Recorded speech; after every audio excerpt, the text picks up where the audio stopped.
Buenos días, chicos, ¿me escuchan?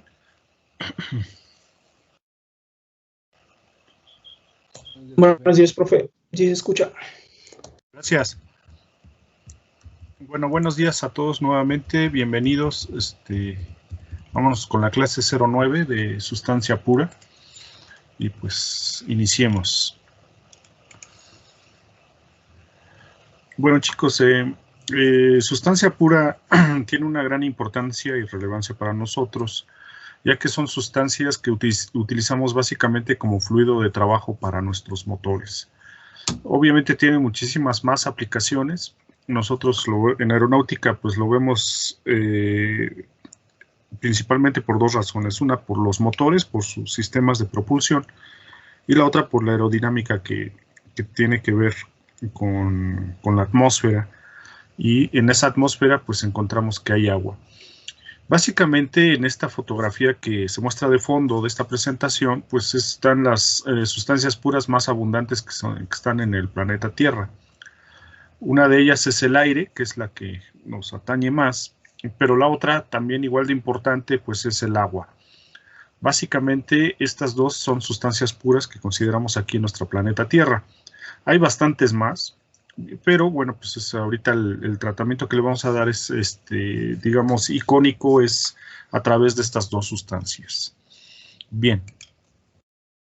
Como les pregunta aquí o se plantea, ¿cuáles son las dos sustancias más abundantes sobre el planeta Tierra? Pues es agua y aire. Y vamos a iniciar precisamente con eso su conceptualización.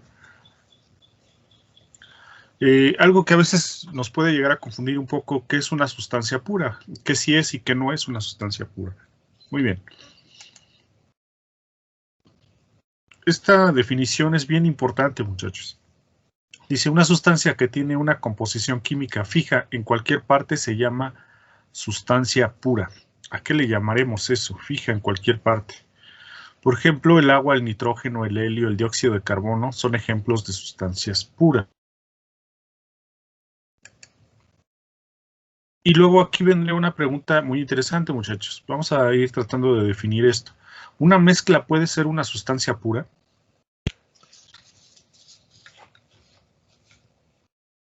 ¿Qué piensan ustedes? No. Yo digo que sí. Ok, unos compañeros dicen que no, otros que sí. De cualquier forma, les agradezco mucho su aportación. ¿Qué piensan los demás?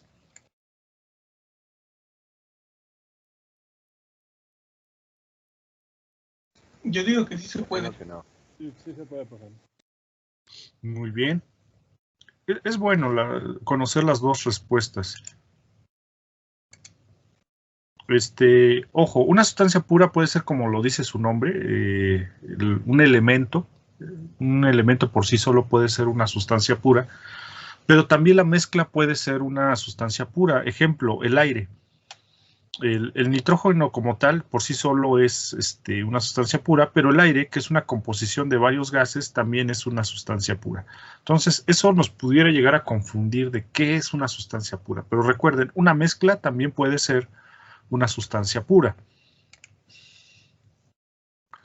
Y entonces, pues como que quedaría por ahí una duda, ¿no? Entonces, ¿qué cosa no es una sustancia pura? El agua con aceite es un ejemplo de lo que no es una sustancia pura, ya que el aceite no es soluble en agua, por lo que se acumula en la superficie creando regiones químicamente distintas. Entonces, si tenemos dos sustancias que químicamente no se van a poder combinar, muchachos, eso ya no sería una sustancia pura. No sé si me doy a entender, chicos.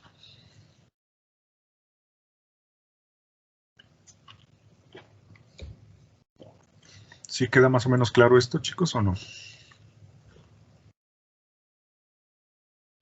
Sí, profe. Sí. Sí, profe. Bueno, luego aquí va a haber una consideración muy importante. Por ejemplo, el agua, el H2O. Sabemos que el H2O puede estar en líquido, puede estar en sólido y puede estar en vapor. ¿Sería una sustancia pura en sus tres fases, muchachos?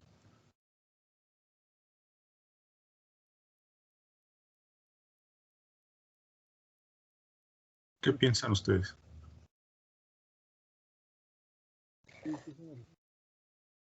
¿Sí? Creo que por ahí no escuché bien, creo que dijo que sí. ¿Se escucha bien? Sí, Ahí sí. se escucha mejor. Ya, yo digo que sí, profe, sí. Sí se Ok. puede, sí están sus 3 fases, es pura. Ok, gracias, Jair. ¿Quién más, compañeros? Sí, yo también digo que sí, profe. Así es, Gerardo. Muy bien, es correcto. En sus 3 fases, el agua sigue siendo una sustancia pura, a menos de que obviamente se le combine con otra sustancia que no sea soluble en la misma o ella en la otra. Entonces, sí, es correcto. Ahora, el aire en su estado líquido y en su estado gaseoso, ¿será sustancia pura, muchachos?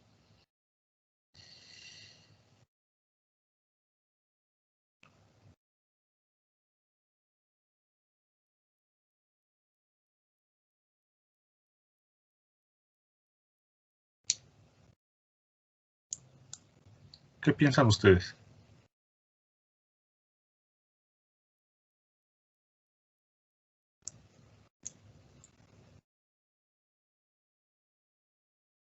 Pues sí, sigue siendo. Ok, dice Jair que sí, otra vez se escucha un poco alejado. ¿Quién más, muchachos?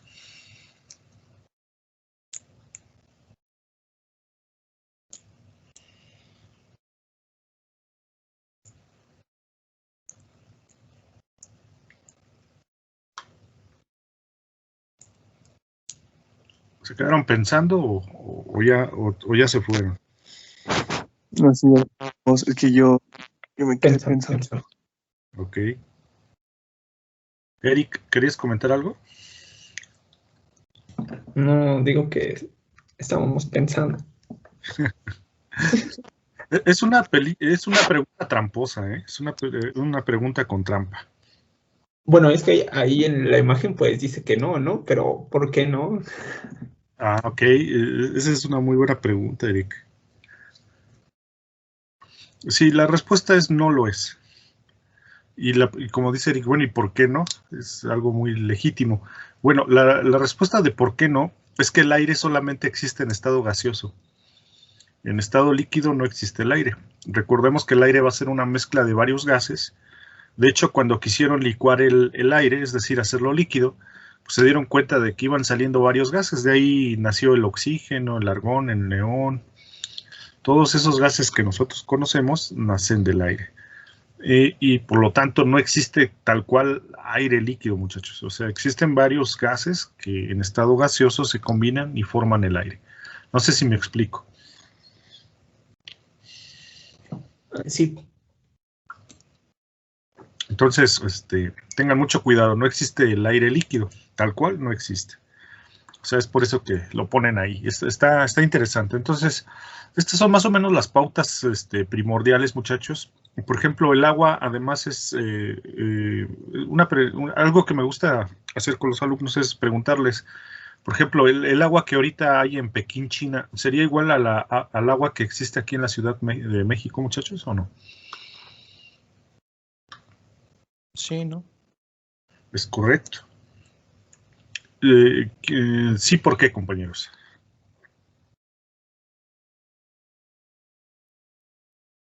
Porque molecularmente se supone que debería de ser igual para poder ser agua. Es correcto. A lo mejor tendrá diferentes minerales. Recuerden que el agua, pues en su recorrido sobre la faz de la Tierra, pues va adquiriendo, dependiendo de la zona donde se encuentre, pues diferentes minerales. Sin embargo, el agua, como lo dijo bien el compañero, pues es agua donde sea, o sea, molecularmente es exactamente igual. Fíjense, ahora vamos a hacer la pregunta así.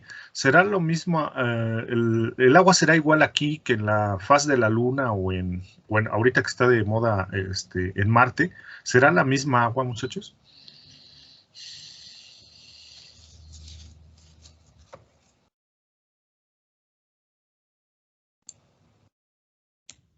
Pues sí, ¿no? También. Exactamente. También debe de ser, pues el agua es agua aquí y en donde sea. ¿Sí me explico o no, chicos? Sí, pues de hecho en Marte hay hielo, ¿no? También. Han encontrado polos.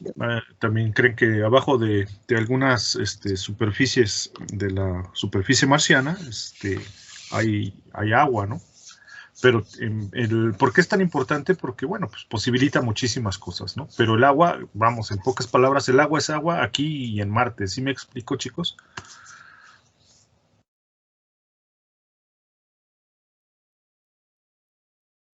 ¿Sí queda claro o no, muchachones? ¿Sí? ¿Todos bien? Sí, profe. Muy bien. Bueno, pues vamos a continuar. Luego va a venir algo que va a ser el motivo de nuestro estudio en este tema, que son las fases de la sustancia pura, que es lo que le pone como que sabor al curso. Nosotros sabemos que cuando hablamos de algo que es sólido, a veces se nos olvida porque pues obviamente a lo mejor nadie nos explicó o bueno, intuitivamente no lo habíamos notado, pero algo es sólido sí y solo sí, como diríamos en matemáticas, a cierta temperatura y presión. ¿Qué pasa cuando un metal pues lo calentamos y lo calentamos, muchachos? ¿Qué va a suceder con ese metal? Se va a derretir. Se va a derretir, se va a fundir, y así pasaría. A lo mejor otros se combustionan, no lo sé, dependiendo de la sustancia. Pero bueno, como el punto sería, así como también el agua, pues puede ser sólida, pero a cierta temperatura, pero también la presión. Vamos a ver que la temperatura y la presión van a marcar el estado de las sustancias. Es decir, dependiendo de esas características de temperatura y presión, pues algo puede ser sólido, algo puede ser líquido, algo puede ser gaseoso, y también tendríamos su último estado de la materia, que sería el plasma. Entonces, obviamente vamos a hablar de las transformaciones de fase y, bueno, cómo esas moléculas se comportan. Bien. Vamos a hablar de los procesos de cambio de fase de las sustancias puras. Bueno, aquí, muchachos, yo les voy a pedir muchísimo de su atención. Esto es bien, bien importante. Y la pregunta sería, bueno, ¿por qué es tan importante? ¿Por qué debería yo de prestar atención a esto? Bien, vamos a aprender un nuevo vocabulario. Y así como cualquier idioma que ustedes estén estudiando, pues es importante aprender pues desde su alfabeto, las palabras, su significado, etcétera, etcétera. Nosotros en esta forma técnica también vamos el día de hoy a aprender nuevas definiciones. Si estas definiciones no son claras, muchachos, si ustedes no conciben bien de qué estamos hablando, cuando resolvamos problemas, ¿qué creen que es lo que va a pasar?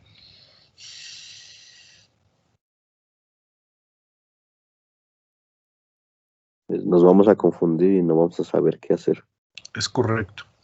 Termodinámica llega a tener grandes índices de reprobación, no solamente aquí en la escuela, en cualquier escuela, que es muy difícil, otros que no va a servir para nada en la vida. Bueno, pues como todo en la vida, pues a lo mejor habrá quien la utiliza más, quien la utilice menos, pero independientemente de nuestra percepción, pues la termodinámica ahí está y ahí existe.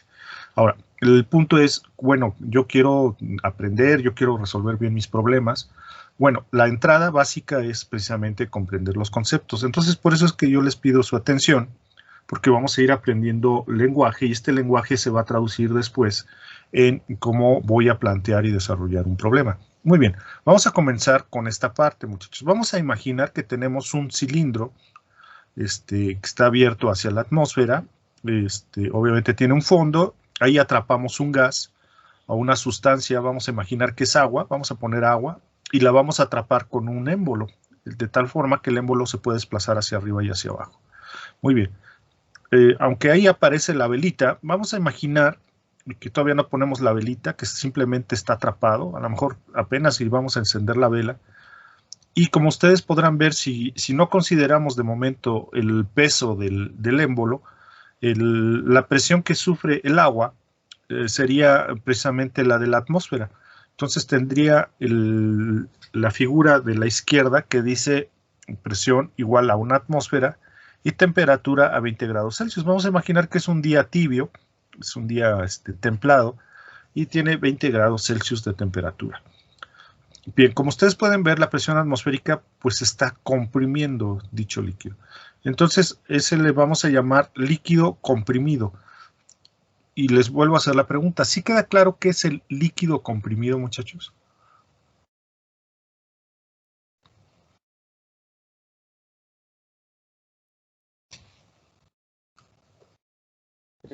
profe. ¿Sí? ¿Seguros? A mí no me quedó muy claro, ¿me lo podría repetir? Muy bien. ¿Estás de acuerdo que en nuestro cilindro, un recipiente como por ejemplo los de leche, de esos de plástico, ¿sí los conoces, Cristian, o no? Sí. Bueno, imagínate que vertimos agua. ¿Qué te parece un litro para no estarnos como que presionando mucho? Y de alguna forma tenemos un émbolo que aprisiona el agua, que sella, que no permite que salga el agua. Arriba si no consideramos el peso del pistón que la aprisiona, ¿estás de acuerdo que la columna de aire que está encima de ella está aprisionando el agua? ¿Hasta ahí vamos bien? Hasta ahí vamos bien. Ok, a esa condición le llamo líquido comprimido. No sé si hay dudas. Ya me quedó un poquito más clara la idea. Sí. Obviamente, pues puede haber presiones más altas, se puede someter a mayor presión, pero ahorita vamos a empezar definiendo eso. Y eso le llamamos un líquido comprimido. Ahora, vamos a comenzar, ahora sí prendemos una vela, vamos a imaginar que nuestro recipiente es metálico o es capaz de soportar la temperatura y pero también permite que pase la temperatura y vamos a calentarlo.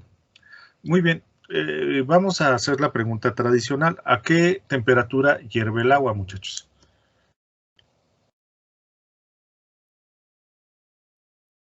En grados Celsius a nivel del mar. Es correcto lo que dijo el compañero. En un promedio, a nivel del mar es a 100 grados Celsius. Entonces, fíjense, ahí dice presión 1 atmósfera, temperatura 100 grados Celsius. Ahora, tiene esas características termodinámicas, el agua que tenemos ahí aprisionada. Todavía no hierve, pero está a punto de hervir.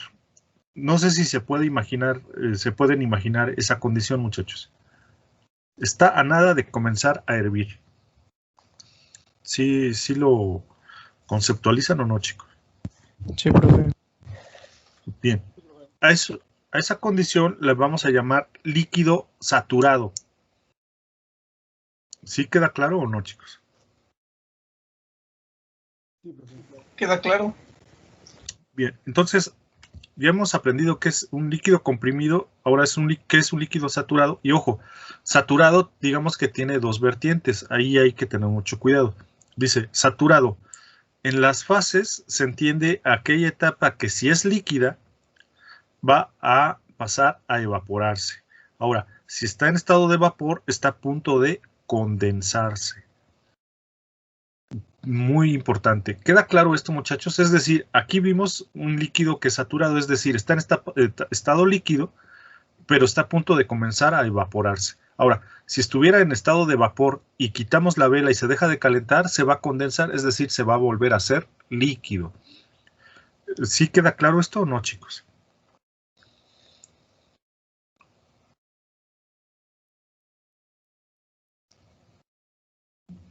Sí.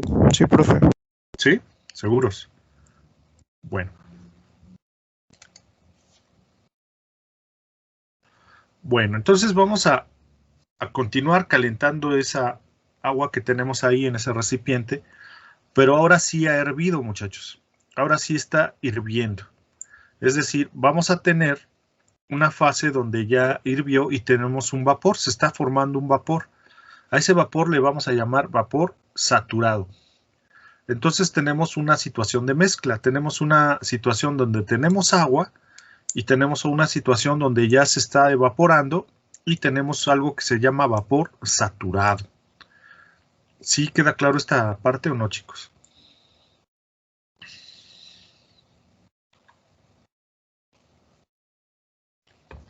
Sí, profe. ¿Sí? Ahora, ¿qué pasa si la seguimos calentando? Bueno, si la seguimos calentando, entonces toda el agua pasará a convertirse en vapor. ¿Qué tipo de vapor? Vapor saturado. ¿Por qué? Porque si quitamos la vela, se volvería a condensar y se volvería a hacer líquido. Entonces, en este estado 4 tenemos vapor saturado. En el otro teníamos una mezcla, teníamos líquido y vapor saturado. No sé si hay dudas hasta aquí, muchachos.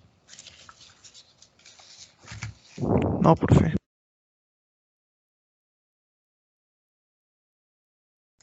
Muy bien. Luego va a venir algo que es muy importante. y que, aunque ustedes no lo crean, ha costado la vida a muchas personas, principalmente a inicios del siglo pasado, cuando estaba el apogeo de la revolución industrial, y también sigue sucediendo hoy en día si no se tiene cuidado con este tipo de condición, con respecto al agua. Hay accidentes, cuando a lo mejor ustedes lleguen a recibir cursos de capacitación por parte de la Secretaría del Trabajo, pues todavía siguen habiendo accidentes. ¿A qué es lo que me refiero? Viene una condición muy crítica, muy peligrosa. Aquí, como pueden ver, si yo sigo calentando el vapor saturado va a ir adquiriendo mayor temperatura y se sigue expandiendo. En el estado 5, en la figura que representa el estado 5, se puede observar esto. Yo sigo calentando el agua y esta pues se va a expandir. ¿Por qué? Porque ya se va a comportar más como un gas. Ahora, si no estuviera ese pistón ahí que pudiera moverse libremente, yo le pongo unos topes, es decir, que ya no permito que el pistón se desplace libremente, lo que va a suceder es que la presión o este líquido, que cada vez adquiere mayor energía, pues va a querer escaparse. Y lo que va a suceder es que si el pistón yo lo tengo con frenos, es decir, ya no lo permito que se mueva más allá de una distancia, lo que va a pasar es que va a reventar las paredes. Esto pues obviamente, ¿qué sucede en la vida real tal cual? Pues es una explosión. Las calderas de vapor pueden llegar a explotar.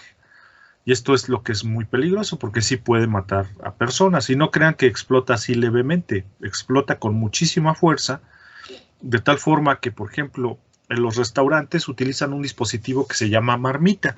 La marmita es como una olla express gigante, casi de 1 metro de altura por 1 metro de diámetro, un poquito menos, pero si llegara a explotar puede destruir casi todo un edificio. De ese nivel estamos hablando, muchachos. Y hay calderas todavía muchísimo más grandes, como por ejemplo la de hay hoteles de lujo donde utilizan calderas de casi 5 metros de altura por 2 metros de diámetro. Entonces esas también pueden llegar a no a destruir totalmente, pero sí a afectar mucho, casi toda una cuadra. Y hay otras que son todavía más gigantes, como las de las termoeléctricas, y en esas termoeléctricas se ve cómo salen las columnas de vapor, y esas también, si llegan a explotar, pues generarían daños como a unos 2 o 3 kilómetros a la redonda. Entonces es muy, muy importante tener el control de esta fase, cuando el vapor se convierte en vapor sobrecalentado. No sé si hay dudas, muchachos.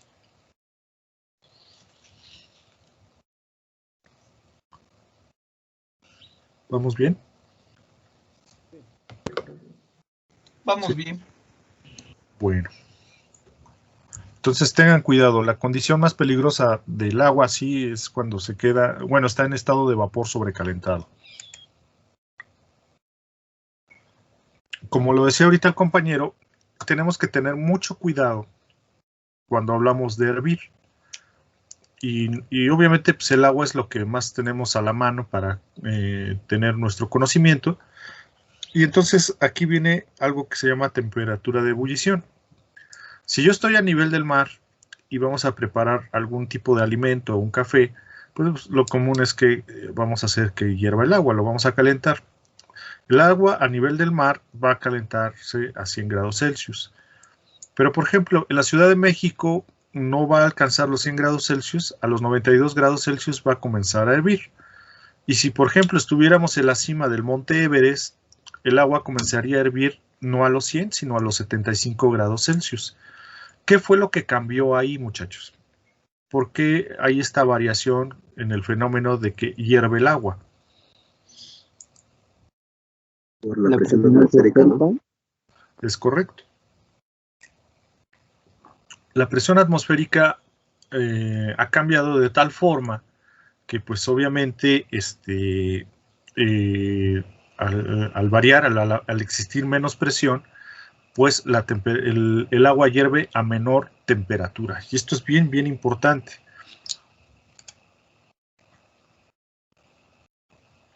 Vamos a ver,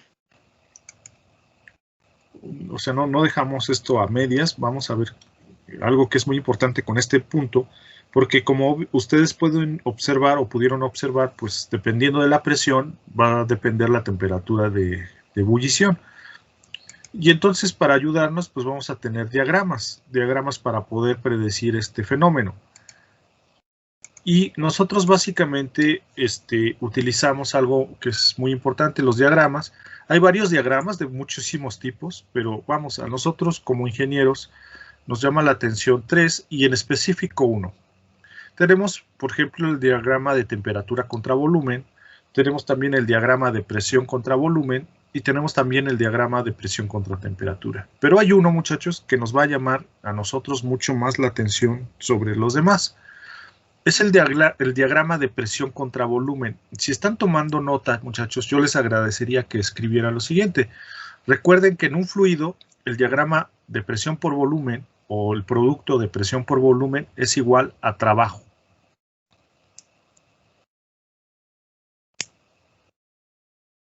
¿Sí lo apuntaron, chicos? ¿Lo puede repetir, profe, por favor? Claro que sí. En un fluido, así escríbale, en un fluido, esto es muy importante, muchachos, estamos hablando de fluidos. En un fluido, el producto de la presión por el volumen es igual a trabajo.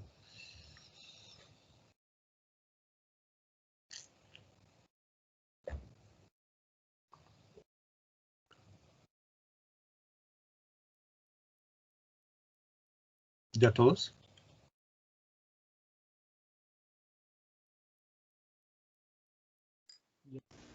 Listo, profe. ¿Sí? ¿Sí, chicos?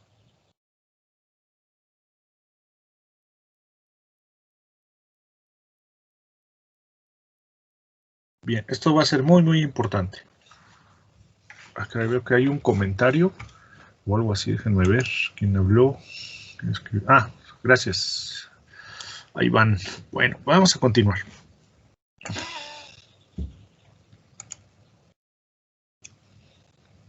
Les recomiendo ver este video, el de bajas temperaturas, se me hace bien interesante. Ojalá y ustedes puedan tener algún tiempecito para que mejoren pues sus conocimientos técnicos. Y recuerden que pues, nosotros como ingenieros pues, necesitamos todo este tipo de herramientas porque ya cuando estamos frente a un dispositivo o una aeronave, todos estos conceptos ayudan mucho, ¿no? Entonces, les recomiendo mucho este video, a mí me gusta, es de mis favoritos, el de bajas temperaturas. Y habla precisamente de la licuefacción de los gases. Bien, vamos a continuar.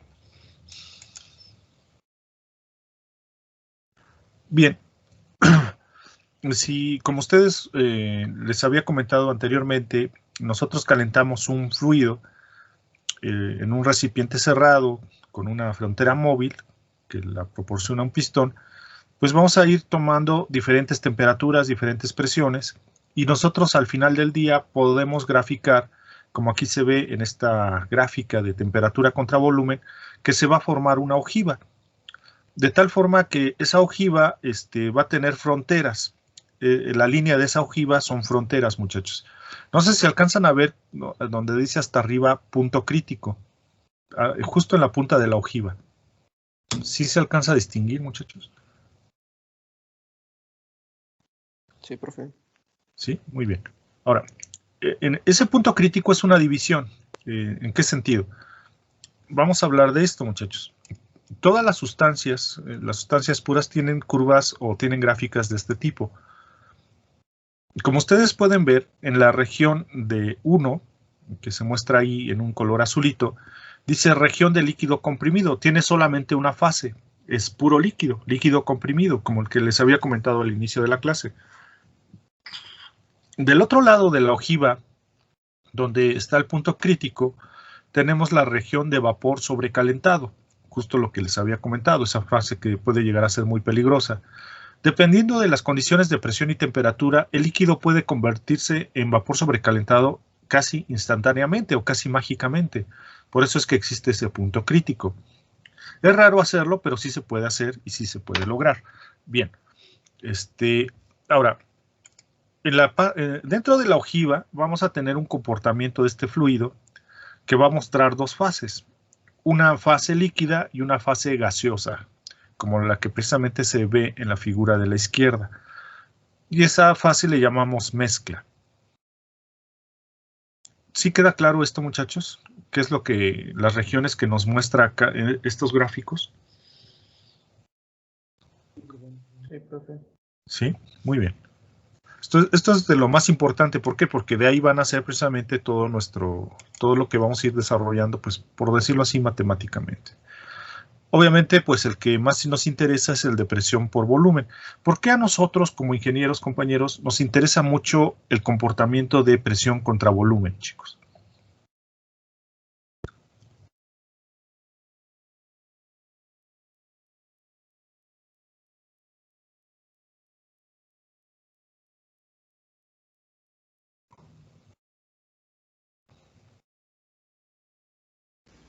Para saber el comportamiento de las turbinas de los aviones. El comportamiento de las turbinas de los aviones, pero en específico, ¿qué, compañero?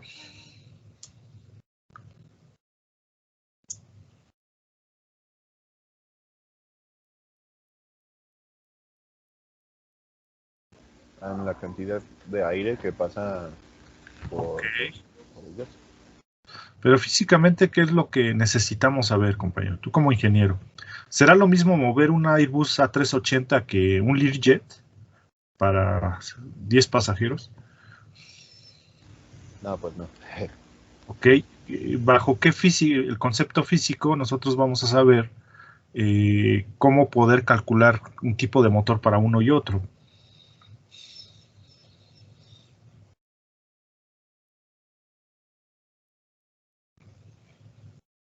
Se los acabo de dictar, chavos. ¿Qué pasó? ¿Qué nos da el producto presión por volumen? Trabajo. Trabajo. Exactamente. Nosotros queremos predecir, o vamos a utilizar más bien, un fluido para producir trabajo. ¿Sí queda claro esto, muchachos, o no? Sí. Entonces, eso es lo que nos va a marcar nuestra vida. O sea, esto es fundamental, ¿no? O sea, nosotros utilizamos fluidos para producir trabajo. Recuerden que toda una aeronave pues está sumergida en un fluido, etcétera, etcétera, la aerodinámica, toda esta cuestión que es hermosa, pues tiene que ver con este concepto físico, el trabajo, ¿no? Porque básicamente es lo que, dependiendo de lo que estemos diseñando, pues va a dictar esta relación. Muy bien. Aquí nada más una capsulita cultural. Propiedades anómalas: el galio, el bismuto, el ácido acético, el antimonio, el silicio junto con el agua son de las pocas sustancias que al congelarse aumentan de volumen. Esto se los digo porque es muy importante. La mayoría o casi todas las sustancias en el universo, cuando las congelamos o bajamos su temperatura, se contraen, se dilatan, se contraen. Estas sustancias que como se muestran ahí en la diapositiva van a tener el comportamiento exactamente al revés. En vez de contraerse, se van a dilatar, se van a expandir. Entonces a eso le llamamos propiedades anómalas. ¿Sí queda claro esta parte, muchachos, o no? Sí, profe. ¿Queda claro? Entonces tengan cuidado, hay ciertas sustancias que no se van a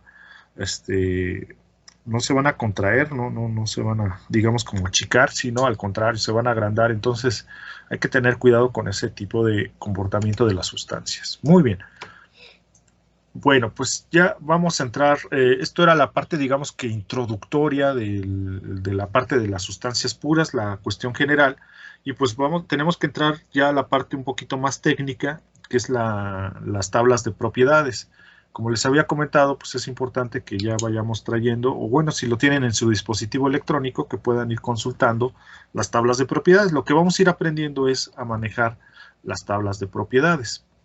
Luego aquí hay una pregunta que a mí se me hace muy interesante. Yo creo que ustedes pues están en esta generación, ¿no? Ya donde la tecnología nos ha permitido pues ir cada vez reduciendo la frontera entre el sector aeroespacial y el sector aeronáutico.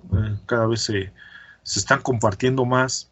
Y hay una pregunta bien interesante, ¿no? ¿Qué sucedería con un ser humano sin un traje presurizado en el espacio? ¿Ustedes qué creen que pasaría, muchachos?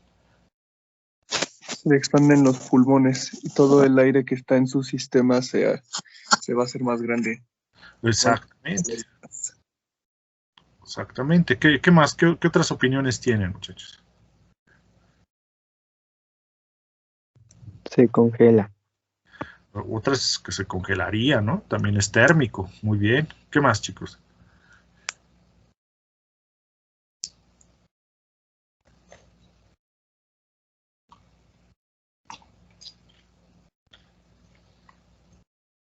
Explotaría, ¿no? Esa es la que nos vende Hollywood, ¿no? Que explota. Es correcto. Esa respuesta era la que esperaba. Muy, muy buena, compañero. Porque pues es así como nos educan, ¿no? Digo, pues yo también contestaba lo mismo, ¿no? Pero vamos a estudiar sustancia pura, entonces vamos a ir viendo qué es realmente lo que le sucedería al cuerpo. Yo creo que también lo que dijo el compañero de que, bueno, se congelaría es totalmente acertada, pero vamos a hablar de la parte de presión, de presurización. Obviamente la temperatura también es algo que cuenta ahí. Bueno, aquí está más o menos lo que... ¿Cómo se sienten para ver una película? ¿Sí les gustan las películas así más o menos históricas? No. Sí, pero... Sí. Sí, Bueno. profe. En efecto, claro que sí. Bueno, a mí me gustan muchos, yo soy un tipo medio nerd, debo de aceptarlo, y pues a mí sí me llama mucho la atención, espero que les guste. A veces pues está un poquito al estilo gringo, como que repite un poco, hice recortes porque duraba más, aún así de repente sí está un poquito repetitiva, pero a mí me gusta, o sea, está muy interesante, y lo que quiero que vean es cuando habla sobre el traje de este piloto. No sé si ustedes conocen esta aeronave, la U-2. ¿Sí la llegaron a escuchar? ¿Sí la han visto, chicos? Delicia de avión, profe. Así es. ¿Los demás sí la han escuchado, muchachos? Yo no, profe. ¿No? Bien, a ver si espero que les guste mucho, les interese. Sí dura como una media horita por si quieren ir por un pancito de dulce o algo así, un cafecín. Y espero que les guste, porque a mí lo que me interesa es que vean, bueno, la aplicación de todo esto, porque pues obviamente me gusta ver los memes de termodinámica y bueno, ya ves que hay unos que dicen que pues, no sirve para nada, pero pues a nosotros, no sé en otras carreras, pero aquí en aeronáutica y también los que les gusta el sector espacial, pues sí es bastante importante aprender esto. Bueno, ya sin más preámbulos, vámonos con la película, chicos. Espero que les guste. Avísenme si no se escucha, por favor.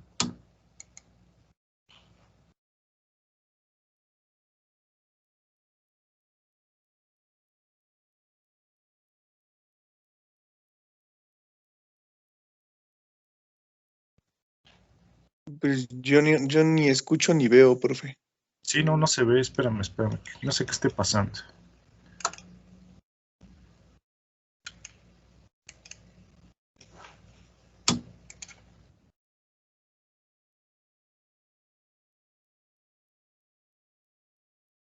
¿Sí se escucha? No, profe. No se escucha. ¿No se escucha?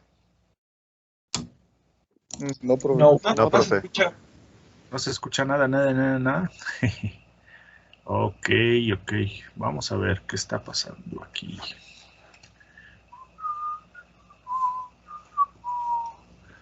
Espérense tantito.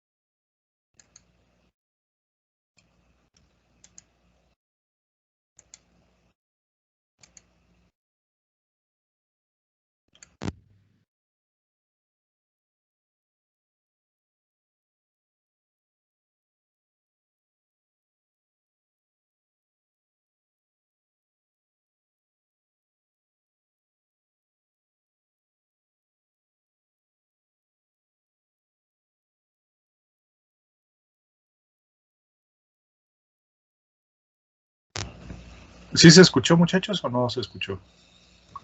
Nada. ¿Nada? No, profe. Ups. Ups, a ver, aguántenme, no se rindan.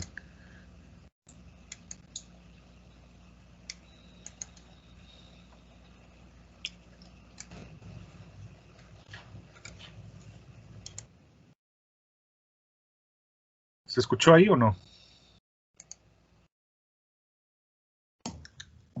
No. ¿No? No, profe. Ok, a ver. Siempre debe de haber opciones. A ver, espérenme tantito. Creo, una pregunta, cuando Teams le pide compartir su pantalla, ¿qué opciones le aparecen?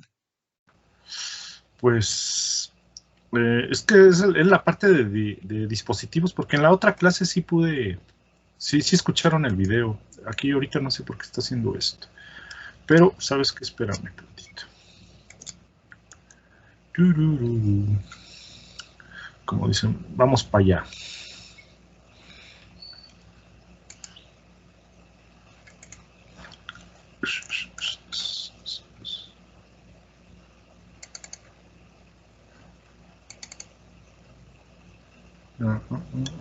Es que estoy buscando el video solo para pasarlo aparte.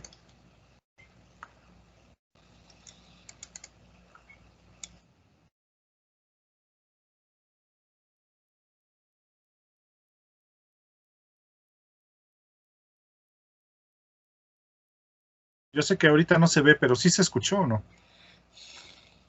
No, profe. ¿No se escuchó? No, ninguna de las. No. Ah, caray. Creo que en la configuración del micrófono tiene que ponerle compartir el audio del dispositivo, algo así, para que pueda escucharse. No sé si aquí sea así. No. Expresión de ruidos. Ok, no. Es Realtek. Audio, micrófono y altavoces del equipo. A ver, espérame. Iba a sobrevolar algunos objetivos que no habían sido vistos. Ahora sí, ahora sí. ¿Ahí se escuchó? Sí. ¿Sí? Ok. Ahora vamos por la parte de video. Aguanten.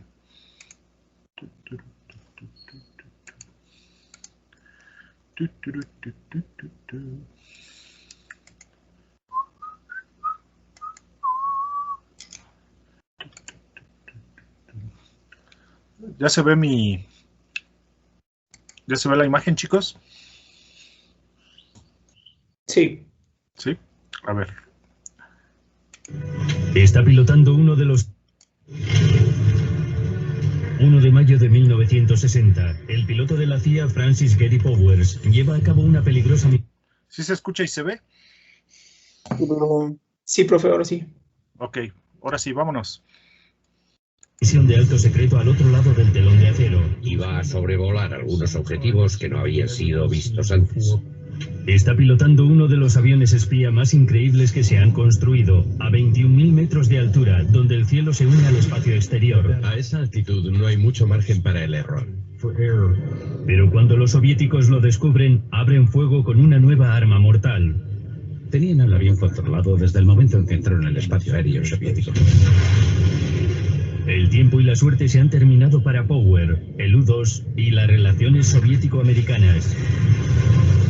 En la historia de la humanidad, hay ciertos capítulos que necesitan la confluencia de la audacia individual, una situación crucial y una tecnología innovadora, ocasiones en que el destino reúne al hombre, el momento y la máquina. Derribado el avión espía U-2. El primer vuelo de un U-2 sobre la Unión Soviética se produce el 4 de julio de 1956. El avión despega de una base aérea de Wiesbaden, Alemania Occidental, con la misión de fotografiar bases militares soviéticas. Cuando el aparato cruza la frontera soviética, técnicamente está cometiendo un acto de guerra. Pero Eisenhower es bastante inteligente. Sabe que los soviéticos seguramente no protestarán porque no pueden hacer nada al respecto. Y para los soviéticos, decir que hay un avión sobrevolando nuestro país y no podemos hacer nada para impedirlo, podía ser algo embarazoso. Y eso es lo que sucedió en los 4 años siguientes. Los soviéticos seguían los vuelos con sus radares, pero los U-2 estadounidenses volaban sobre la URSS impunemente, lejos del alcance de los misiles tierra-aire y de los MiG soviéticos. Yo veía a los cazas allí abajo, como a unos 3000 metros, dando vueltas como un enjambre de abejas, y sonreía y decía, hasta la vista, amigos.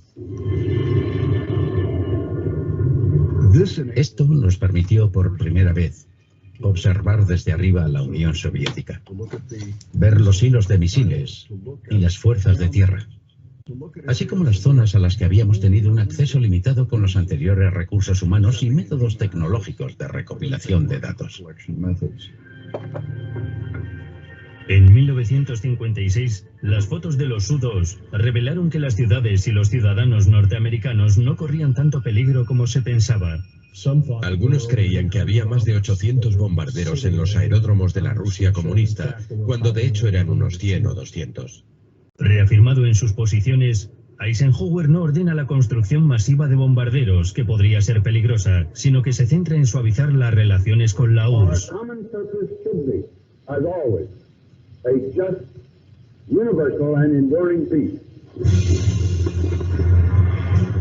Con objeto de aliviar las tensiones, se convocó una cumbre en París para mayo de 1960 entre los Estados Unidos y sus aliados y la URSS para debatir la manera de reducir la amenaza nuclear en el mundo.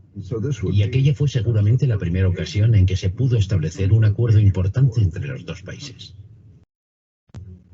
A pesar de todo, antes de la cumbre, el presidente Eisenhower quiere tener una verificación exacta de la capacidad militar soviética. Ordena un nuevo vuelo de los U-2, la llamada Operación Gran Slam. Fue una decisión que lo perseguiría siempre. Era la misión más importante porque iba a sobrevolar algunos objetivos del centro de la Unión Soviética que nunca habían sido observados.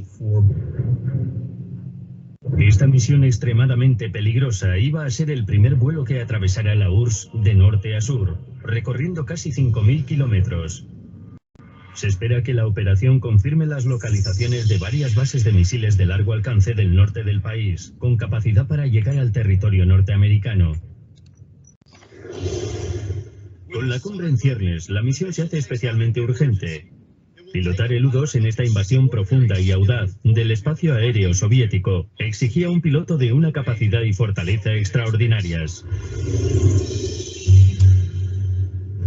El piloto elegido para la misión es Francis Gary Powers, el piloto de U-2 más cualificado de la época. Tenía muchísima energía. Era un gran patriota. Creía firmemente en lo que estaba haciendo. Y para él poder pilotar un nuevo avión ultra secreto para la CIA era algo que cualquier piloto haría encantado. Powers se muestra confiado, pero lo que no sabe es que los soviéticos le han tendido una trampa. Los U-2 llevan muchos años volando a la altura a la que no podían ser alcanzados. Hasta ahora.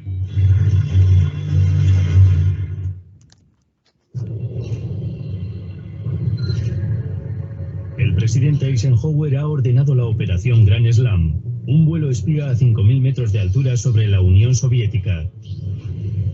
El hombre elegido para esta importante misión es el experimentado piloto de U-2 Francis Gary Powers. El momento está al caer, pues la misión requiere para su lanzamiento una orden urgente del presidente. Es ahora o nunca. La máquina de la que depende la misión es el avión espía U-2. Si algo falla, puede minar años de esfuerzos diplomáticos entre los Estados Unidos y la URSS, que tratan de alejarse del precipicio nuclear. El 1 de mayo de 1960 es el último día en que se puede realizar el vuelo. La misión será el vuelo más largo y peligroso que un U-2 haya realizado nunca. Francis Gary Powers ha conseguido la mezcla perfecta de destreza, experiencia y convicción que le pondrán en el asiento del piloto de este vuelo histórico. El destino ha llevado a este hombre de 30 años, el piloto de mayor experiencia a los mandos de un U-2, a realizar la misión. Todo en su vida le ha llevado a este momento.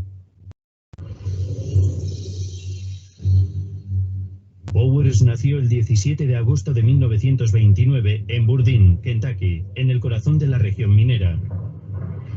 La vida difícil y peligrosa del minero no es algo que sus padres quieran para su hijo. Querían que su hijo tuviera éxito y siempre habían oído que los médicos ganaban mucho dinero, así que lo animaron para que estudiara medicina.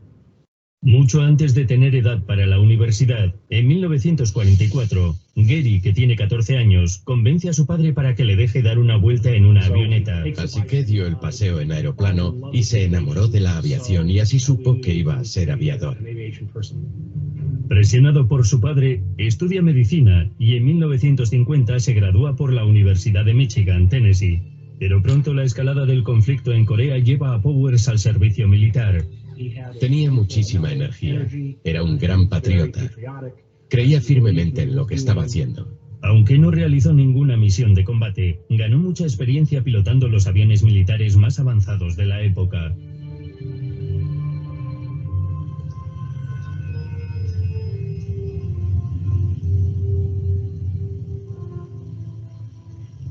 Powers y otros pilotos fueron reclutados por la CIA para el proyecto U-2.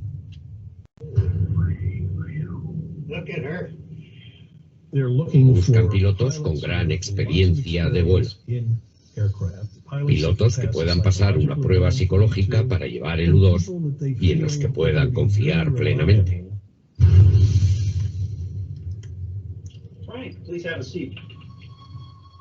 En una época de creciente paranoia y desconfianza, la CIA controla estrechamente a sus pilotos. No. La idea era elegir a los mejores de los mejores. Y era fundamental evaluarlos psicológicamente. Esta misión sobre la Unión Soviética era una misión de alto riesgo. Existía la posibilidad de que desaparecieran si eran derribados. Are you or have you ever been a member of the Communist Party? No. En los siguientes 4 años, Powers realiza 27 misiones operacionales pilotando un U-2 y pasa cientos de horas en el avión antes de ser elegido para la operación Grand Slam. Eligieron a Gary Powers porque era, en aquella época, el piloto de U-2 de mayor experiencia. En la fatídica misión del 1 de mayo, Powers estará solo durante 9 horas, sobrevolando la URSS, sin comida, sin poder dormir y sin contacto humano, ni siquiera por radio. Psicológica y físicamente, pilotar un U-2 en una misión de reconocimiento larga es muy estresante. Si a eso le añades tener que volar en territorio enemigo, donde tratarán de derribarte, puede ser absolutamente extenuante. En su equipo de supervivencia, Powers lleva un objeto que resume bien lo peligroso de la misión. Debe usarse solo en el peor de los casos. Frank, Colonel, you might want to take this just in case. Why, is there a toll? No, it's more serious than that. Oculto en $1 de plata se encuentra un alfiler de veneno.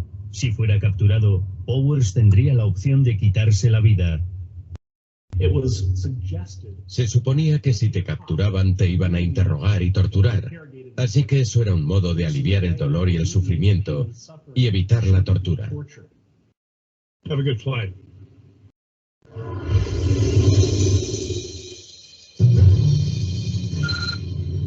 En esta remota base de U-2 en Pakistán, Powers se prepara para la misión. El sol de primavera es ya abrasador, aunque solo sean las 5 de la mañana. Espera la señal de lanzamiento, pero está claro que hay un retraso. El presidente Eisenhower está retrasando la misión, mientras sopesa el riesgo. Debe decidir si la información que el vuelo va a recopilar merece poner en peligro la cumbre con Khrushchev y truncar las esperanzas de un posible tratado de reducción de armas nucleares. Hasta el preciso momento en que iba a empezar la cumbre, el presidente Eisenhower estaba interesado en tener todos los datos de inteligencia completamente actualizados hasta el último momento. Powers se está deshidratando sobre el asfalto abrasador. Si la orden no se da pronto, va a ser físicamente incapaz de realizar la misión. Teniendo en cuenta el desastre que se avecina, eso no le vendría mal a Powers.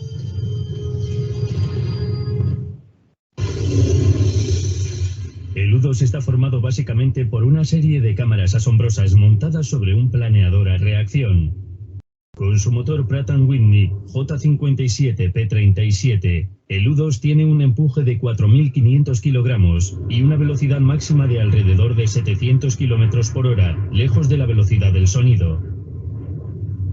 Volar a estas velocidades tan bajas permite al avión mantenerse en el aire durante casi 9 horas sin necesidad de repostar. Era un aparato muy ligero y como tenía un área de ala muy extensa, podía de algún modo planear a gran altura sobre la Unión Soviética. Los primeros U-2 llevaban 5.000 litros de combustible en sus alas de 24 metros, pero tenían una autonomía de casi 8.000 kilómetros. Completamente cargado, el avión pesa 12 toneladas, el 25% más que un caza del mismo tamaño como el F-104.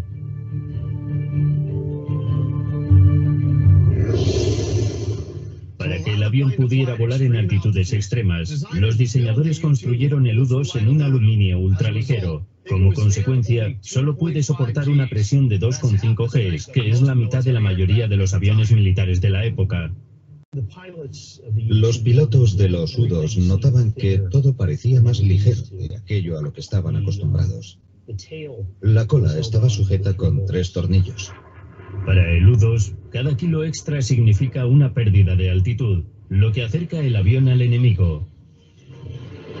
El control del peso es fundamental porque la altitud es vital.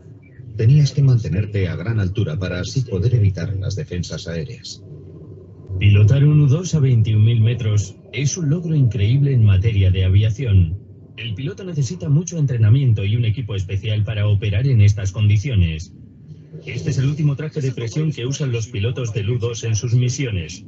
Cada traje cuesta 90.000 euros, pero la tecnología básica ha permanecido prácticamente idéntica en el último medio siglo.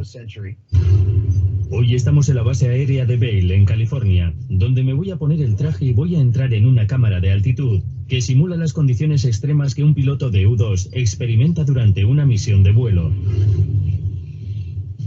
Los instructores han llenado un recipiente con un líquido para ilustrar los efectos de la altitud.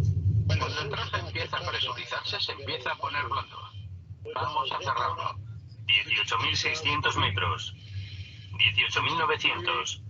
19.200. A los 19.500, la falta de presión crea un vacío que hace que los líquidos, incluida la sangre, hiervan. Allá va. Así que si no tuviera la protección del traje, esa sería mi sangre, ¿no? Una vez alcanzada la altitud de crucero, la tolerancia a la velocidad del viento es implacable. La más ligera variación puede tener consecuencias trágicas. Los pilotos llaman a este estrecho margen de maniobrabilidad el rincón del ataúd. Teníamos que mantenernos en los márgenes de 5 nudos arriba o abajo de cierta velocidad establecida. Y si nos pasábamos, el avión podía perder el control. Si bajábamos 5 nudos de ahí, el motor podía pararse. Para los primeros pilotos de los U-2, el entrenamiento es tan peligroso como cualquier misión real. 8 pilotos murieron en un periodo de 18 meses entre 1957 y 1958. Para los primeros pilotos la cosa era llegar ahí arriba y hacerlo bien o estabas muerto. Y por desgracia perdimos muchos pilotos. Durante los primeros vuelos de prueba en el lago Groom, en Nevada, los U-2 batieron fácilmente varios récords de altitud. A esa gran altitud puedes ver la curvatura de la Tierra y el cielo negro y la banda azul brillante del horizonte. Era bastante impresionante.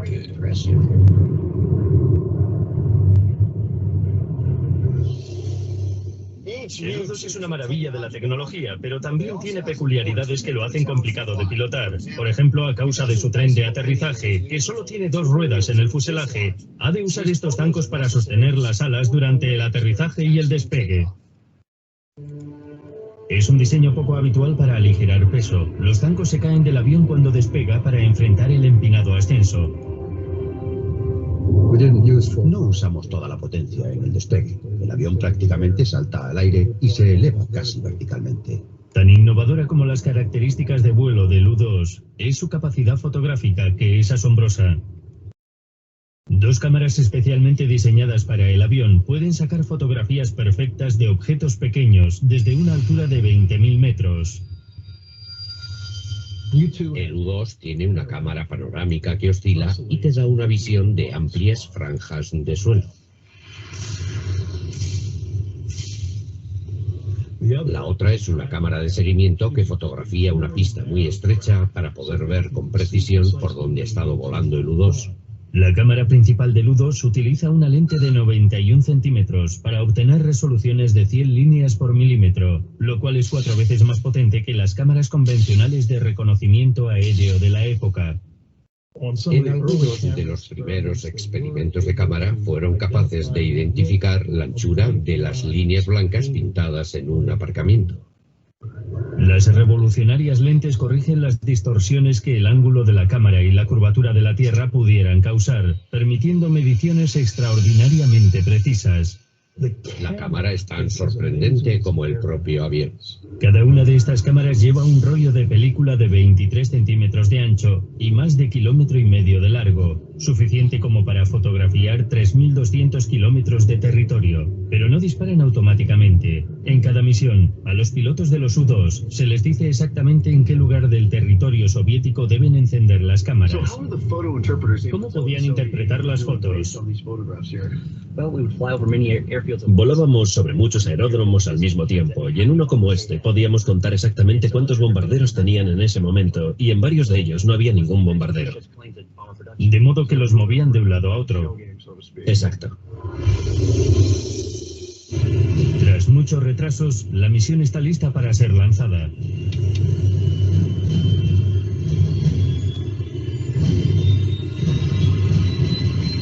De mayo de 1960, 6:26 de la mañana, Francis Gary Powers emprende su histórico vuelo despegando de una base aérea secreta de Peshawar, Pakistán.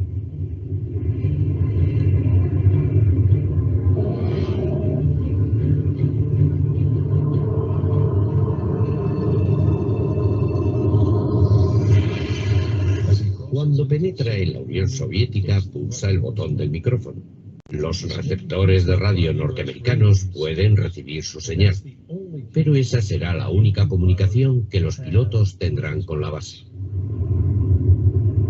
Powers entra en un apagón de comunicaciones cuando inicia su largo viaje sobre el espacio aéreo soviético.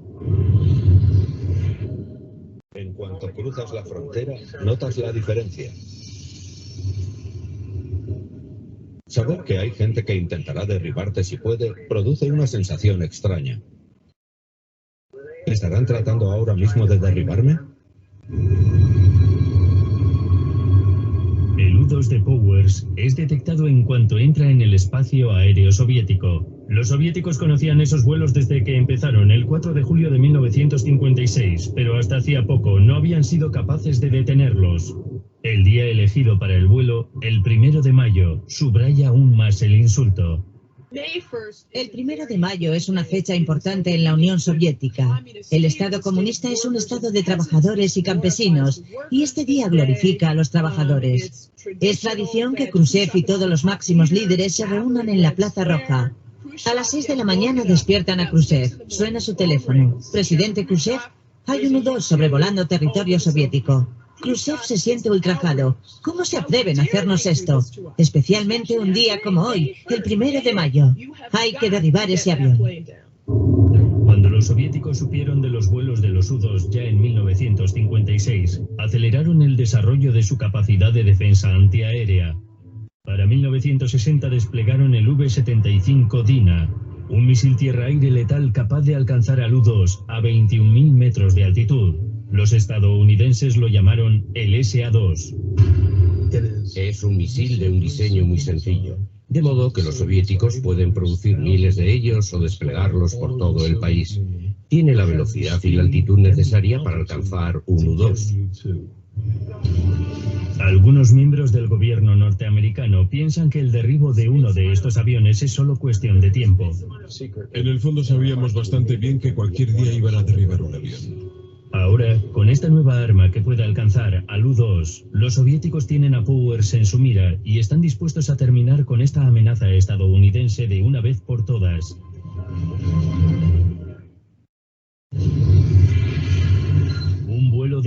secreto de la CIA sobre la Unión Soviética está recogiendo información completamente nueva sobre las bases militares de la URSS. El hombre que va a los mandos del avión es Francis Gary Powers, el mejor piloto del programa. El momento que puede cambiar la naturaleza de la Guerra Fría se acerca rápidamente. La máquina que lo hará posible es una maravilla aeronáutica norteamericana, el avión espía U-2.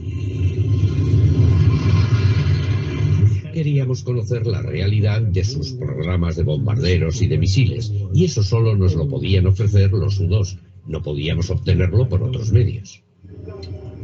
Alrededor de las 7 de la mañana, hora local, Powers es descubierto por el radar soviético. Los soviéticos siguieron el rastro de Francis Gary Powers y su avión espía U-2 durante más de 1000 kilómetros. Cuando sobrevuela la gran ciudad de Sverdlovsk, él no sabe que sus años de entrenamiento están a punto de ponerse a prueba.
Powers intenta alcanzar el detonador para destruir las cámaras y la película que podrían incriminarle. No puede alcanzarlo porque la fuerza centrífuga no le deja acercarse a los mandos.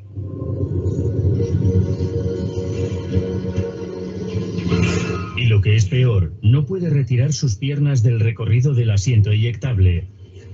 Si se produjera una eyección, perdería las piernas.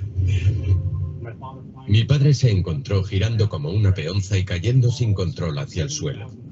Cayó de 21.000 a 9.000 metros antes de poder saltar del aparato.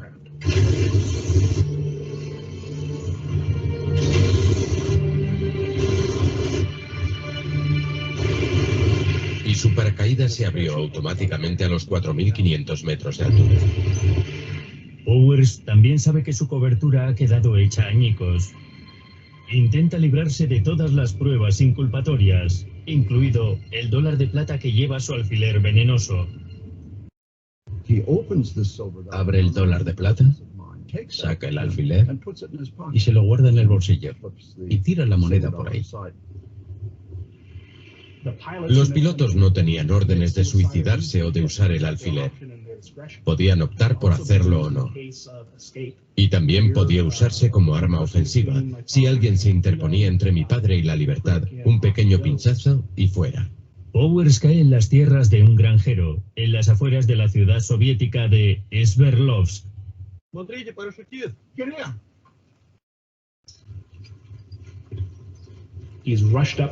Los campesinos corrieron hacia él. Le ayudaron con la mochila, el paracaídas y el casco y empezaron a hacerle preguntas en ruso.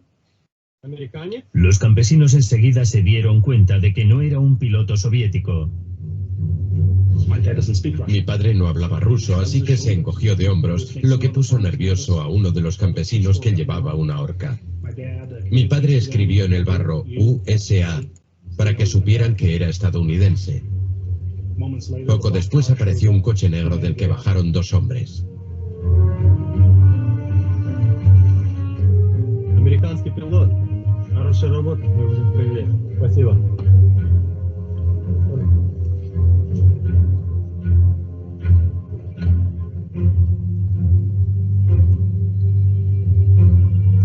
Lo pusieron en el asiento trasero y lo llevaron a un centro de detención de la ciudad. Powers no está entrenado para enfrentarse a una situación como aquella, porque la CIA no espera que un piloto de un U-2 sobreviva a un derribo. Se pensaba que, en el caso de que un misil llegara a alcanzar un avión, lo dañaría de tal modo que el piloto no tendría tiempo de salir de allí. Antes de 6 horas, Powers ya está en Moscú, donde empiezan a interrogarlo. Él piensa que si revela su auténtica misión, lo acabarán ejecutando. What is the name of your unit? Attachment 1010. Air Force? Civilian. Civilian pilots working for the Air Force. Where is this unit located? Incirlik. Incirlik? Where is Incirlik? Adana, Turkey. Intenta despistar a sus captores asegurándose de no revelar ningún dato secreto. How many U-2s in Incirlik? 4, maybe 5. How many pilots? 7. What are their names? Look, I'm not going to tell you their names. We already know their names, so just tell us what their names are. If you've already got this information, then you don't need me now, do you? Pero los soviéticos pronto descubren cuál es el verdadero propósito del U-2. Recuperan las cámaras y la película, junto al mecanismo averiado diseñado para destruirlos. An unarmed plane, a U-2 weather research plane based at Adana, Turkey, piloted by a civilian, has been missing since May 1. En los Estados Unidos, el gobierno intenta controlar los daños, afirmando que el U-2 no es más que un avión meteorológico y que el piloto tuvo problemas técnicos que le hicieron entrar accidentalmente en el espacio aéreo soviético. The United States is taking this matter up with the Soviet government with particular reference to the fate of the pilot. El premier soviético Nikita Khrushchev juega su mano con gran habilidad. Американский самолет пересек нашу границу и продолжал полет вглубь советской страны. El 5 de mayo anuncia al mundo: hemos derribado un U-2. Eso es todo lo que dice. No dice nada del piloto. Seguro de que Powers no ha sobrevivido al derribo del avión, el gobierno estadounidense mantiene su versión de los hechos. 2 días después, el 7 de mayo, anuncia: hemos capturado al piloto vivo. Lo tenemos detenido y le estamos interrogando. Tenemos el avión y todo su equipo. También tenemos los mapas y sabemos muchas cosas. El presidente Eisenhower se ve forzado a admitir que los Estados Unidos han estado espiando a la Unión Soviética. We must have knowledge of military forces and preparations around the world. Secrecy in the Soviet Union makes this essential.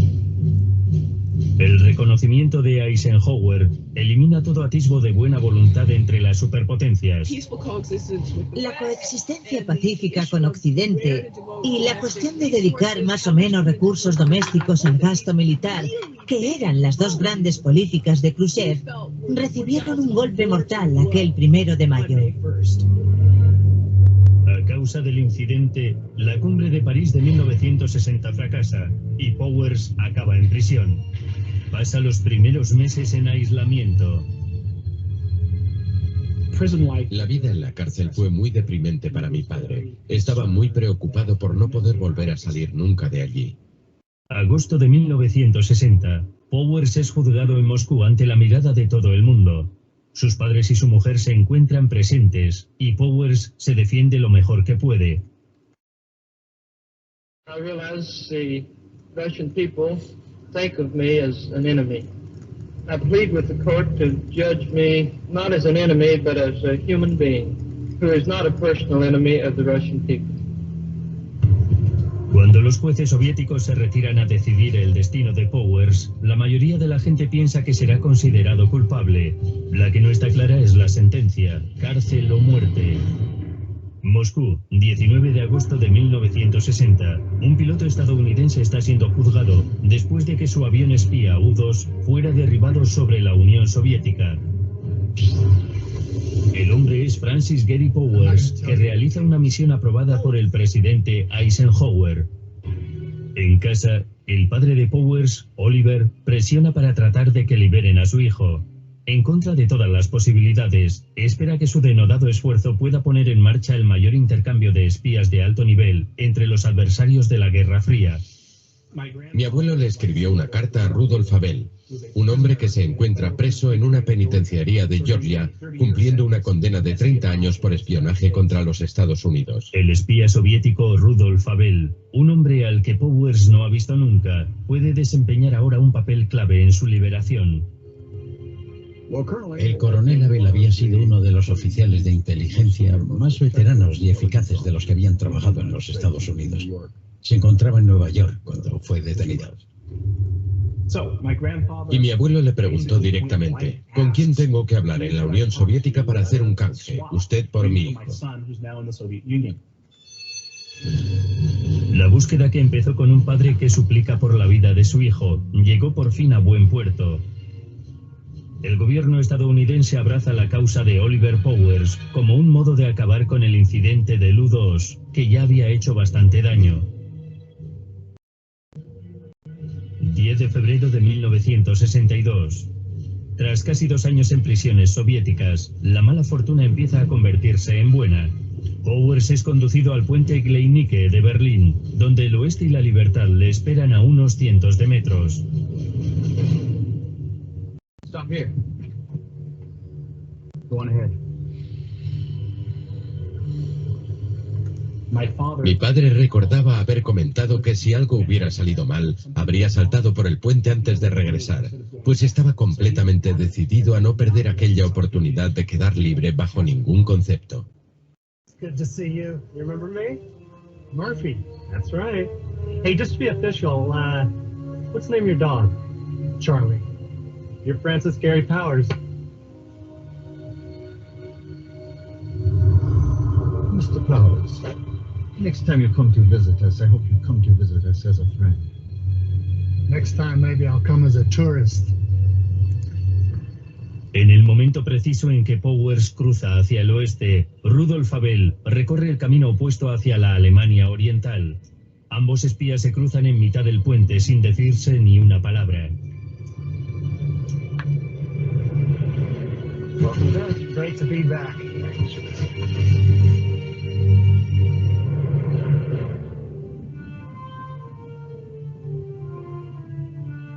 Powers volvió a los Estados Unidos la noche del 10 de febrero de 1962. Bueno, ahí se interrumpe el video, compañeros. ¿Les gustó el video, chicos? Sí. Bien. Pues ya son las 8:21, vamos a dejarle hasta aquí. Nos vemos el próximo miércoles, muchachos. A la misma hora. Gracias por el favor de su atención. Y bueno, no sé si hay dudas o preguntas, chicos. No, profe, todo bien. ¿Todo bien? Bueno, pues gracias, chicos. Nos estamos viendo el próximo miércoles. Cuídense mucho. Nos vemos. Gracias, profe. Buen día. Hasta luego. ¿Videojuegos, profe? ¿Mande? ¿Les gustan los videojuegos, profe? Sí, la verdad, sí. Descarga ese War Thunder para que pierda sanidad mental. ¿War Thunder? Ajá. Ok, bueno, voy a intentarlo. Le gusta. Bueno, sale, chicos. Gracias por la recomendación. Cuídense mucho.